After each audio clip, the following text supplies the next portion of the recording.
다른 사람 보면서 부러울 때 있지 않으세요? 언제 제일 부러우세요? 네? 여기 이렇게 찬양 보면 저도 한 부러움 합니다, 찬양은. 네, 아시죠? 제가 말씀드리지 않아도. 근데 다른 사람들은 모두 다 잘 살고 있는 것 같아요. 그래서 다른 사람들이 부러울 때가 있어요. 제가 미국을 갔을 때 페이스북을 했었어요. 근데 돌아와서는 안 합니다. 제가 페이스북을 했던 이유가 전화가 갖고 있는 제약도 있고요. 그리고 친구나 친척들한테 이렇게 살고 있다 보여줘야 되잖아요. 알려줘야 되니까 페이스북을 했는데 안 하는 이유가 있어요. 와서 우선 게을러요. 일일이 댓글 다는 게 쉽지가 않더라고요. 근데 그건 두 번째예요. 진짜 안 하는 제 결정적인 이유는 다른 사람들의 사진을 보면 왜 다 너무 멋지고 행복해 보이죠? 여기까지는 좋아요. 근데 왜 나는 나는 왜? 진짜로 그렇게 느껴지더라고요. 이거 하면 안 되겠다 싶더라고요. 사실 제가 저 혼자만 이렇게 느낀 게 아니었던 것 같아요. 제가 글을 올려놓으면 반응들이 이렇게 쫙 와요. 사진 올려놓고 하면은 제가 이런 말도 들어봤잖아요. 아유, 뉴요커 같다고. LA 사는데 제가 뭐 멋을 부릴 줄 알고 이런 스타일도 아닌 거 아시죠? 뉴요커 같대요. 그러면 기분 좋죠. 근데 제가 알아요, 저는. 내가 이렇게 멋지게 살고 있지 못한데. 그냥 멋지다라는 표현이 아니고요. 사실 미국에서의 삶을 저는 5년을 살았는데 돌이켜보면 통장에 잔고가 떨어지는 순간 제 심장은 쿵 다 내려앉았어요. 이런 말씀 많이 드렸는데 정말 너무 없이 가서 하다 보니까 목사가 해서는 안 될 기도를 제일 많이 했어요. 돈 좀 달라고. 저 정말 여한 없이 기도했어요. 하나님 돈 좀 주세요. 돈 좀 주세요. 거지 같았어요, 제가. 너무 막막한 거예요. 공부한다고 남편은 있지, 애들은 있지. 보면은 숨이 껄떡껄떡 차오르는 것 같아요. 그런데 그 와중에 또 미국까지 갔는데 가까이 있는 요세미티 또 한번 가야 되잖아요. 그러면 제가 또 큰 소리를 칩니다. 얘들아, 그때 빵집에서 알바를 했는데 엄마가 3일만 뛰면 돼. 땜빵을 3일만 뛰면 우리 여행 갈 수 있어. 그리고 여행을 딱 가죠. 여행 갔다 오면 또 뭐 하죠? 우리 이렇게 살고 있어요 하고 사진도 올리고 글도 올려요. 사진을 보면 또 너무 멋있어요. 좋겠다. 막 이 글이 와요. 근데 저는 알아요. 하나도 안 멋있어요. 왜요? 사진에는 멋진 풍경만, 즐거운 모습만 담아져 있거든요. 그 안에 나는 초조하고 불안하고 이렇게 살다가 진짜 끝까지 버틸 수 있을까? 살아내야 한다는 마음 때문에 불안하고 초조했던 걸 저는 알거든요. 우리 종종 그러잖아요. 성공한 사람들 보면요, 그 성공에 포커스가 맞춰집니다. 야, 너무 부러워요. 어쩜 저렇게 살 수 있을까? 눈에 그 사람들이 성공하기까지 지나왔던 그림자는 들어오지 않아요. 관심도 없어요. 지금 갖고 있는 그 열매만 부럽고 갖고 싶어요. 그런데 이런 열매가요, 운 좋게 이런 사람들에게만 떨어지는 걸까요? 그럴까요? 아니에요. 그렇지 않아요. 그냥 저절로 맺어지는 열매 없는 거 아시죠? 저절로 맺어진 열매 없습니다. 사실 삶의 열매는요, 그 뒤에 고통스러운 시간, 정말로 견디기 힘든 초조함과 불안함, 두려움, 이 모든 것을 담아낸, 이것을 견뎌내고 버티었던 사람만이 얻을 수 있는 거예요. 오늘 설교 제목이 뭐죠? 견디고 버티는 힘. 제가 청년 시절 제일 싫어했던 말. 뭘 견디고 버텨? 뭐 억지로 살아. 마음 먹고 열심히 하면 되지. 저 진짜 그런 줄 알았어요. 근데 제가 나이 들었나 봐요. 견디고 버티는 게 인생이라는 걸 알게 됐어요.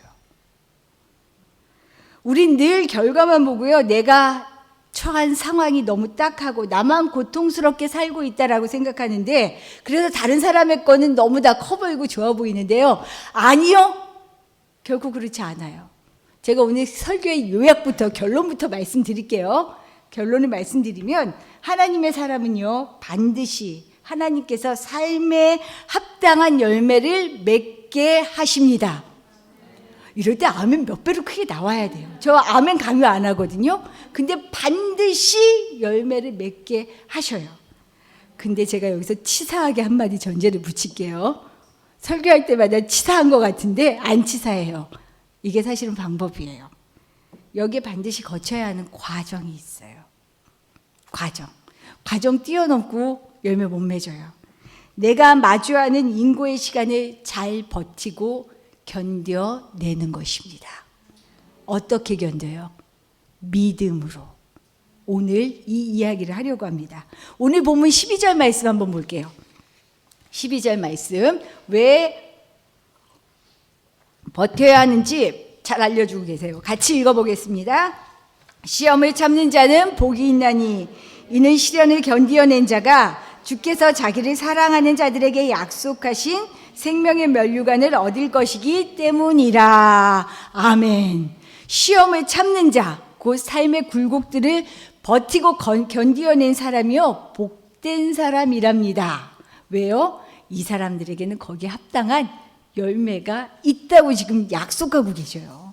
생명의 면류관을 주겠다고 하시잖아요. 성경 속에서 인고의 시간들을 보냈던 인물들 많죠. 떠오르는 인물 누가 있으세요? 요셉, 또 모세, 다윗 많아요. 근데 솔직히 요셉하면 뭐가 먼저 떠오르세요? 감옥에서 지낸 시간보다는요 총리로 화려한 인생이 먼저 보여요. 모세하면 어때요? 이야, 그 많은 무리를 이스라엘 백성들을 이끌고 애굽 땅에서 건져내어 낸 그 지도자. 근데요 그가 살인자 누명 쓰고 40년을 광야로 떠나 있었어야 돼요. 그 시간 잘 안 떠오르잖아요. 그렇죠? 우리는 화려한 일의 열매에 눈이 초점이 맞춰져서 그 뒷너머를 보지 못했는데 오늘 그 뒤에 그림자를 보려고 해요. 이런 맥락에서 다윗을 살펴보려고 합니다. 다윗 누구예요? 이스라엘의 왕이죠. 예수님의 계보까지 이어진 얼마나 위대한 왕이에요. 우리의 기억 속에 다윗하면 이스라엘의 위대한 왕입니다. 그것이 먼저 떠올라요. 근데 그가 왕으로 서기까지 얼마나 많은 시간을 하나님 앞에 울부짖었는지 오늘 그걸 보려고 해요. 하나님께 원망도 했어요. 시시콜콜 이야기도 다 합니다. 도와달라고 얘기해요. 이 이야기들이 다 어디에 나오게요? 맞아요. 시편의 대부분을 많은 부분을 다윗이 썼는데 다윗의 시를 보면요 정말 시시콜콜하게, 그리고 저는 그럴 때마다 위로를 받아요. 원수들을 그냥 발로 짓밟아 주시고. 속이 후련하지 않으세요? 야, 성경 속에도 이런 인물이 있네 싶잖아요. 자기의 솔직한 마음을 다 하나님께 토해내는 기도를 했어요. 그렇게 자기의 어려움과 감사와 모든 것을 내놓았던 다윗. 사실 하나님은요 다윗이 소년 목동이었을 때 사무엘을 통해서 찾아오셨어요. 찾아오셔서 하신 약속이 뭐냐면 너가 이스라엘의 왕이 될 거야. 기름까지 부어주셨어요. 이제 탄탄대로죠. 맞지 않아요? 왕이 되는데 모든 거 다 갖추잖아요. 걱정할 거 없을 것 같아요. 근데 다윗의 고통은 여기에서 시작이 됩니다. 다윗이 10대, 나이로 치면요 정확한 나이가 성경에 나오지 않지만 추정해 보니까 10대 중반쯤에 기름 부음을 받았어요. 언제 몇 살에 근데 왕이 되죠? 30에 왕이 됩니다. 30에 왕이 됐는데 처음에는 헤브론에서 7년 6개월을 다스리고요. 통합된 이스라엘 전체의 왕이 된 거는 7년 6개월 후예요. 그러니까 대략 한 37살쯤? 그러면 대충 왕으로 기름 부음 받았는데 진짜 왕이 되기까지는 몇 년이 걸렸어요? 20년의 시간이요. 이 20년의 시간을 우리는 생략하고 보죠. 근데 20년의 세월 동안 다윗에게 무슨 일이 있었을까요? 골리앗과 싸움도 했습니다. 왕의 궁전에서 연주자로 사울 왕을 위로하던 일도 했습니다. 왕의 사위가 되기도 했죠. 목숨을 내건 숱한 전쟁들도 했습니다. 여기까지는 괜찮아요. 근데 문제는 사울왕의 미움을 받으면서예요. 그렇죠? 이때부터 쫓겨다니기 시작해요. 그냥 쫓겨다니는 게 아니라 목숨을 내건 쫓김이에요. 목숨을 걸고 쫓아오잖아요. 피해 다닙니다. 유대 광야에서 도망하던 날들, 적국이었던 블레셋에 미친 사람 노릇까지 하면서 도망갔던 날들, 정말 눈물과 고통과 두려움과 절망의 날들이 연속이었어요. 왕이 될 거라는 소식을 듣고 기름 부음까지 받았지만 지내온 20년, 전 설교 쓰면서 그 생각 들더라고요. 에라 나 안 해. 이렇게 고통스러울 바에는 안 하고 평범하게 살지 뭐 굳이 무슨 부귀영화를 보겠다고요? 그런 마음 들었을 것 같아요. 우리도 똑같지 않아요? 하나님 처음 믿고 그 감격, 기쁨, 신나죠. 자녀로서의 권세를 누리며 살게 하겠다고 말씀하셨죠. 근데 내 앞에 문제가 생길 때, 어려움을 만날 때, 이럴 때 어때요? 그 약속이 일일이 기억나든가요? 다윗이 그랬을 것 같아요. 20년 전에 왕이 되겠다라고 약속해 주셨는데 그게 생각이라 나려나 싶은 생각이 들더라고요. 지금 죽겠는데, 지금 나한테 돈이 없는데, 지금 내 자녀가 문제를 갖고 있는데, 지금 내가 길거리에 나앉게 생겼는데, 지금 내 마음이 죽을 것 같은데 앞으로의 약속이 보이겠어요? 다윗이 그러지 않았을까 싶어요. 삶의 굴곡 속에서 무너졌겠죠. 근데 다윗은 왜 얘기하냐면요, 견디고 버팁니다. 견디고 버텨요. 그러고 난 다음에 이 죽을 것 같은 고생, 왕이 됐는데요, 왕이 된 후에도 끝나지가 않아요. 아들이 반역을 해요. 그 자리 내가 갖겠다고. 그래서 피해간 시간들이 있잖아요. 다윗 당할 만큼 당하고 살았어요. 근데 그것도 버티고 견뎌냅니다. 그랬더니 버티고 견뎠더니 그가 한 고백이 있어요. 시편 18편의 말씀입니다. 한번 같이 보실까요? 이게 표제가 있어요. 18편에 보면 여호와의 종 다윗의 시, 여호와께서 다윗을 그 모든 원수들의 손에서, 그리고 사울의 손에서 건져주신 날에 지은 시예요. 이 시가 뭔지 한번 같이 읽어보도록 할게요. 18편 1, 2절의 말씀입니다. 여기에 안 뜨죠? 그럼 제가 읽어드릴게요. 너무 잘 들어오셨던 말씀이에요. 나의 힘이신 여호와여, 내가 주를 사랑하나이다. 여호와는 나의 반석이시오, 나의 요새시오, 나를 건지시는 이시오, 나의 하나님이시오, 내가 그 안에 피할 나의 바위시오, 나의 방패시오, 나의 구원의 뿌리시오, 나의 산성이시로다. 너무 잘 들었는데요, 이 시가 그냥 한 시가 아니고요, 죽을 고비 다 넘기고 났더니, 그거 견디고 났더니 했던 말이 주님이 내 힘이었습니다 얘기한 거예요. 그냥 나온 소리가 아니에요. 피할 수 없을 것 같았는데 하나님이 나를 피하게 하시는 방패였습니다. 절로 나오는 거예요. 무너져서 주저앉는 줄 알았는데 하나님이 내 반석이셨습니다. 이런 고백, 죽음 문턱까지 가본 사람이 할 수 있는 고백 아니에요? 끝까지 가봤더니 내 힘은 정말 하나님밖에 없었습니다. 나올 수 있는 고백 아니에요? 다윗이 지금 이렇게 얘기하고 있어요. 제가 인생은 무엇이다 감히 한번 정의를 내려볼게요. 인생은 버티고 견디는 것입니다. 아직도 아멘 안 되세요? 제가 그랬다니까요. 진짜로 버티긴 뭘 버텨. 진짜 이랬어요. 열심히 하면 되지. 인생은 버티고 견디는 것입니다. 이걸 다른 말로 하면요, 인내하는 것입니다. 인내 없는 결과 열매 없어요. 씨 뿌리죠? 씨를 뿌려요. 저절로 자라나요? 아니요. 비바람이 필요해요. 거친 바람도 필요하고요. 폭풍우 같은 물도 필요해요. 거기에다 갑자기 어느 날 쨍쨍 내리쬐는 햇볕도 필요해요. 그런다고 다 돼요? 시간이 흘러야 돼요. 겨울도 와야 되고요. 봄도 와야 되고요. 여름도 지나야 돼요. 이건 마음과의 진리예요. 근데 우리 마음은 왜 그럴까요? 왜 이렇게 급할까요? 인내 인내하지 않은 열매는 없다는 거죠. 그러니 우리는 반드시 버티고 견뎌야 합니다. 지금 죽을 것 같이 힘드세요? 힘들어요. 눈에 써 있어요. 어떻게 하면 좋아? 분명 하나님의 자녀로 그 자녀의 권세를 누리며 살 거라고 약속받았는데 내 생각이 택도 없는 것 같으세요? 제가 일부 예배 때도 얘기했는데 택도 없고 입구는요 우리 손에 안 달렸어요. 누구 손에 있어요? 하나님 손에 달려 있습니다. 하나님 손에. 왜 내가 택이 없다 그래요?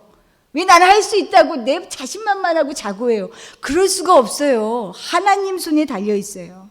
주님은 지금 내게 주어진 상황을 겸허하게 받아들이면서 주님의 도우심을 믿고 간구하며 견디고 버티라고 얘기하십니다. 반드시 지나갑니다. 모든 시간은, 모든 아픔은, 누구도 아픔의 주인공 아니에요. 반드시 지나가요. 이 사실을 믿으시고요. 하나님께 인내하며 버티고 견디는 우리 함께하는 교회 모든 교우들이 되시기를 축복합니다. 여기에서 끝이 아니에요. 버티고 인내하기 위해서는 힘이 필요해요. 이 힘이 뭔지 아세요? 믿음이에요. 믿음. 그렇죠? 근데 모든 사람들이요 잘 힘든 이 순간에 버티고 견디는 것 같지는 않아요. 어떤 사람은 잘 이겨내는 사람이 있는데 어떤 사람은 잘 넘어져요. 그럼 우리가 어떤 때 잘 이기고 어떤 때 잘 넘어지는지를 알아야 되잖아요. 그렇죠? 이거를 잠깐 하나씩 살펴보도록 할게요. 먼저 우리가 고통의 시간들을 견디고 버틸 수 있는 힘은 어디에서 나오는지를 알아야 돼요. 이게 어디서 나오게요? 여기서 나옵니다. 마음, 중심에서 나와요. 하나님을 향한 마음, 그 중심으로부터 버티고 견디는 힘이 나와요. 다윗의 마음 한가운데는요 항상 하나님이 있었어요. 좋을 때만 하나님 찾았게요? 아니요. 시편의 감사시 넘쳐나죠. 어려울 때만 하나님을 찾았나요? 아니요. 원망과 모든 시시콜콜한 이야기들 다 나와요. 그는 언제든지 하나님을 찾았어요. 언제든지. 늘 그의 마음의 중심에 하나님이 있었습니다. 우여곡절 끝에 왕이 되고 나서 그가 맨 처음 한 일이 뭔지를 알면 그게 보여요. 가장 먼저 한 일이 뭔지 아세요? 다윗성 예루살렘에 하나님의 언약궤, 하나님의 임재를 상징하는 언약궤를 갖다 놓는 일을 가장 먼저 했어요. 왜? 사실 왕이 됐으니까 일단은 나라를 안정시키고 백성들의 마음도 좀 사고 해야 될 일들이 많잖아요. 근데 다윗 마음에는 하나님을 먼저, 하나님이 옆에 있어야만 할 수 있습니다 하는 마음이 있었어요. 근데 이 마음이요 하루아침에 뚝딱 떨어진 게 아니었어요. 이건 그가 목동이었던 어린 시절부터 늘 꾸준히 갖고 있던 마음이에요. 들판에서 양을 쳤죠. 그러다 보면 누가 와요? 양들을 공격하기 위해 사자도 오고 곰도 오고 늑대도 오고 그러죠. 그러면 목동이 할 일은 뭐죠? 이들을 지켜내는 일이잖아요. 자기가 이 일을 열심히 하다가 깨달은 게 있었어요. 그게 시편 23편의 말씀이에요. 제가 일부에서 테스트했는데 테스트 잘 넘어갔습니다. 시편 28편 첫 번째 절 암송이에요. 23편이에요. 22편도 4편도 아니고 3편이에요. 한번 같이 암송해 볼까요? 시작. 내가 부족함이 없으리로다. 여기까지. 더 넘어가면 힘들어요. 예, 여기까지. 이걸 소년 목동이 야, 내가 양들 지키려고 목숨을 내걸은 일들을 해보니까 알겠다. 하나님이 나한테 이런 분이구나. 여호와는 나의 목자시니 내가 부족함이 없구나. 하나님 한 분이면 내가 살 길이 열리는구나. 어린 시절부터 이 고백을 했다고요. 하찮아 보이는 자기의 삶에서 하나님을 만나고 있었다는 얘기예요. 삶이 예배라는 게 바로 이런 거예요. 사람이 교회되는 삶이 이런 거예요. 내가 하고 있는 일을 통해 내가 설거지하면서도 밥을 지으면서도 일을 하면서도 거기서 하나님이 만나지는 것. 이게 바로 하나님을 만나는 예배자의 삶이죠. 그래요. 그렇게 늘 하나님을 만나니까 하나님과 동행하는 게 무엇인 줄 알았어요. 그래서 어려울 때도 찾고 좋을 때도 찾고 매사에 하나님 할 수 있었던 거죠. 거창하고 큰 것을 쫓는 게 아니고요. 내게 주어진 일상을 소중히 여기면서 자신의 일에, 삶에 충성스럽게 살아가는 사람. 이런 사람이요. 하나님을 내 필요에 의해서만 찾지 않아요. 늘 하나님과 동행할 수 있는 사람이 이런 사람이에요. 늘 하나님과 함께하는 사람은요, 어떤 상황에서도, 인생의 어떤 고비에서도요, 하나님을 의지하고 버티며 견딜 힘이 생겨나는 겁니다. 그러니 우리의 마음, 중심 어디에 두자고요? 하나님께 우리의 마음과 중심을 두고 살아가는 우리 모든 분들 되시기를 축복합니다. 마지막으로요. 그런데 이와는 다르게 때때마다 우리가 만나는 시험 앞에서, 인생의 문제 앞에서 좌절하는 경우 있죠. 이유가 뭘까요? 잔인한 얘기를 해드려야지. 그 이유. 제가 찔리더라고요. 그 이유를 발견하면서. 그 이유는요, 내 욕심이에요. 내 욕심. 13절 말씀을 보면 알 수 있어요. 같이 읽어볼까요? 사람이 시험을 받을 때 내가 하나님께 시험을 받는다 하지 말지니 하나님은 악에게 시험을 받지도 아니하시고 친히 아무도 시험하지 아니하시느니라. 우리 종종 어려운 일 만나면 그러잖아요. 하나님 왜 내게 이런 시험 주세요? 하나님 나 잊으셨어요? 근데 아니래요. 그럼 어떻게 된 거예요? 하나님 때때로는 우리를 경고하고 단단하게 서기 위해서요, 테스트를 하시도록, 테스트지요. 그것을 위해서 그 순간, 어려운 상황에 서게 하시는 순간이 있어요. 그런데 여기선 분명한 목적이 있어요. 우리가 이 목적을 잊으면 안 돼요. 하나님이 우리를 테스트하시는 이유는요, 우리를 넘어뜨리려는 게 아니에요. 우리를 단단히 경고히 서서 하나님의 자녀답게 살 수 있도록 하는 그 힘을, 맷집을 길러주시는 거거든요. 근데 이 목적을 잊어버리는 순간들이 있죠. 그래서 우리가 겪는 시험은요, 견디지 못할 것이 없는 거예요. 근데 문제는 이 시험을 만날 때 우리가 어떤 자세로 맞느냐예요. 학교에서 시험 보죠. 선생님들 맞죠? 시험 보죠.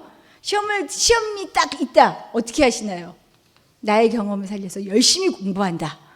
또는 하다 보니 안 된다. 포기하자. 또는 할 마음도 없다. 그래서 시험을 보러 이렇게 가갖고 대충 찍고 나오기도 하고요. 시험을 잘 보고 나오기도 해요. 시험을 보는 목적이 뭐예요? 내가 지금까지 배운 것을 얼마만큼 익혔는지 알고 거기에 맞는 진로를 정하는 거죠. 진학을 하기도 하고 취업을 하기도 하고 여러 가지가 있어요. 이럴 때 하다 보니 공부는 아니야 싶으면 진로 바꾸면 돼요. 이건 전혀 문제가 되지 않습니다. 그런데 여기 욕심이 생기면요, 이게 문제예요. 컨닝을 선택하기도 해요. 시험지를 유출하기도 해요. 아주 큰 사건이었는데 우리 지금 이거 그냥 우스갯소리처럼 말합니다. 대리 시험을 시키기도 해요. 왜요? 시험 못 보는 게 두렵거든요. 잘 받아서 내가 누리고 싶은 게 있거든요. 이게 어디에서 나와요? 욕심이에요, 욕심. 욕심을 버리지 못하니까요, 어때요? 다른 수를 써요. 근데 욕심은 반드시 탈이 납니다. 그 탈이 얼마나 무서운 탈이냐면 오늘 14, 15절에서 얘기해요. 오직 각 사람이 시험을 받는 것은 자기 욕심에 끌려 미혹됨이니 욕심이 잉태한 즉 죄를 낳고 죄가 장성한 즉 사망을 낳느니라. 자기 욕심에 자기가 넘어지는 꼴이에요. 이 대표적인 인물이 누구요? 사울 왕이요. 사울 왕, 이스라엘 백성들이 요구하지 하나님께 왕 좀 달라고, 왕 좀 달라고. 그랬더니 하나님이 딱 뽑으신 왕이 사울 왕이었어요. 처음에 뽑을 때 어줍지 않게 뽑았을까요? 아니에요. 그중에 인품도 되고 여러 가지 자격이 될 만한 사람 하나님이 오죽 알아서 잘 뽑으셨겠어요. 뽑을 때요, 사울 왕 참 겸손했던 인물입니다. 지파별로 부르는데 그 성경에 보면 키가 다른 사람 어깨보다 하나 높다 그래요. 그 큰 사람이 왕이 될까 무서워서요, 진보다리에 숨었대요. 그래도 뽑힐 사람은 뽑힙니다. 하나님이 정하셨으니까. 근데 문제가 생겼어요. 왕이 된 이후에 달라지죠. 왜요? 욕심이 생겼어요. 왕의 자리를 앉기 전에는 몰랐는데요. 앉아보니까 이 자리가 얼마나 좋은지 알았어요. 이 자리 놓치면 절대 안 될 자리라고 생각한 거예요. 이거 부여잡으려고 자기 살려고 다윗 죽이기 시작합니다. 자기 살려고 하나님 속이기 시작합니다. 아말렉과의 전쟁에서 아무것도 남기면 안 돼. 전리품도 안 돼. 신신당부를 하셨는데 결정적으로 사울이 거기서 아말렉 왕도 살려두고 좋은 짐승들만 남겼다 그래요. 소와 양. 나중에 되묻죠. 사무엘 선지자가. 왜 그랬냐고. 하나님이 이건 안 된다고 했잖아 했는데요. 사울 사람이 뻔뻔해지면요 진짜 대단해요. 사울을 보면서 근데 저는 제가 보이더라고요. 아유 무슨 하나님께 제사 드리려고 한 거잖아요. 좋은 양과 좋은 소로 제사 드리려고 이거 놔둔 거잖아요. 내 욕심을 가지고 덤벼들었으면서도 하나님이라는 이름으로 합리화시키고 정당화시키고 있어요. 왜 여기에서 제가 보였는 줄 아세요? 내 욕심이면서 하나님께 야 네가 좋은 대학가야 하나님께 영광 돌리 택도 없는 소리 하지 마세요. 하나님 무슨 좋은 대학가 그거 진짜예요? 어디서 이런 뻥이 번져났는지 모르겠어요. 내가 출세하면 하나님께 영광 돌린다. 출세가 도대체 뭔데요? 얼마나 많이 하나님의 이름을 가지고 내 욕심을 합리화시키고 정당화시키며 살고 있는지 보아야 합니다. 우리가 날마다 말씀으로 주님의 뜻을 구하고 기도하는 이유가 뭔지 아세요? 나를 보는 거예요. 나를 보는 거. 내가 욕심으로 살고 있는지 진짜 하나님의 뜻을 구하며 살고 있는지 잠시라도 이걸 놓치면요 순간이에요. 순간. 내 욕심을 내려놓는 것 이것이 경건의 훈련입니다. 경건의 훈련을 통해서 내 마음을 중심을 하나님께 확고히 세우는 사람은요 어떤 상황에서도 버티고 견딜 힘이 생깁니다. 욕심만 버리면요 욕심만 내려놓으면 이길 수 있는 힘을 하나님이 주세요. 이것이 믿음입니다. 인내하는 사람은요 반드시 하나님이 나의 힘이십니다 고백할 수 있도록 약속하신 자녀의 복으로 갚아주신다고 하나님이 얘기하셨어요. 시험을 견디는 자는 복이 있다라고 말씀하셨잖아요. 우리가 주님의 이런 복된 자녀로 살아가시기를 축복합니다.